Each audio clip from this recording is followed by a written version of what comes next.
I've just returned from a fascinating 2 weeks in North America. The first reason for the trip was to go with many other New Zealand primary sector leaders to Stanford University for a primary sector summit. Included in our group was probably 10 people from government, myself, like Wayne McNee, my Director General of Ministry for Primary Industries, but most of the people present were the chief executives of our major primary sector exporters, the meat companies, the fish companies, horticulture, honey, even pet food. The opportunity to get away from our home base, to be absolutely focused on working together, was, I thought, a very rewarding experience. And the feedback I've seen from the publicity of the Primary Sector Summit, everybody who took part found it an extremely valuable experience. We discussed ways that we can increase the value of New Zealand brand. How can we use New Zealand's brand, which is known all around the world, to further enhance the value of our products? What can we do to grab more of the value chain so that the maximum dollar that is paid ultimately by the consumer in the supermarkets in Tokyo or London, we in New Zealand get most of that returning to New Zealand, and my message then would be to get most of that returning to the New Zealand producer. And finally, we talked about the efforts now that governments have initiated to try and increase productivity. What can the industry do to work with government around the programs like Primary Growth Partnership to increase productivity? How can we get farmers more engaged in some of the solutions that are already available but not being picked up?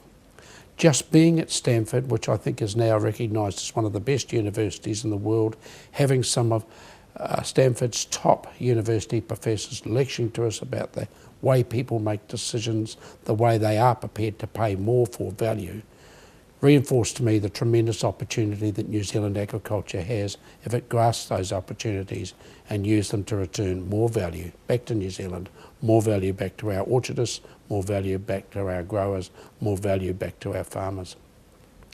After Stanford, I went on a tour right across America, trying to engage with the American Farm Bureau, which is effectively our industry good body like Federated Farmers, engaging with farmers, engaging with many of the politicians who will be involved in the Trans-Pacific Partnership discussions as it moves through their Senate and Congress.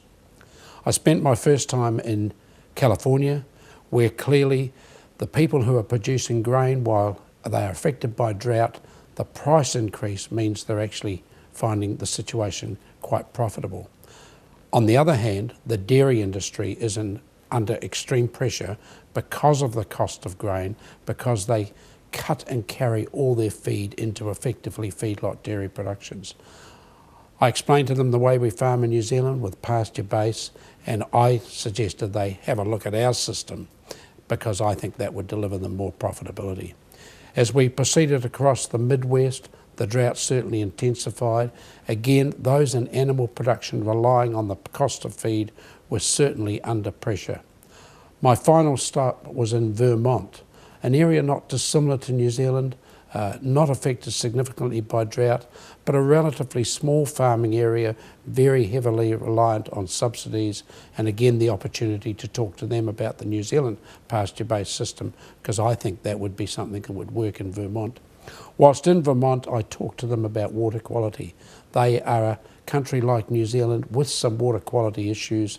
I'm suggesting to the Governor and to the Senators of Vermont there's an opportunity for the scientists here in New Zealand who are working on water quality solutions to work more collaboratively with the scientists in Vermont, and that was a concept that was picked up quite enthusiastically by the scientists whom we met, by the leaders, by the Senator Leahy.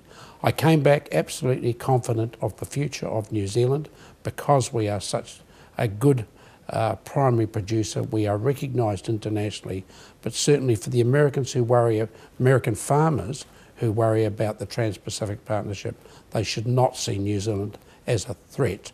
They should see New Zealand producers, in fact, as an ally.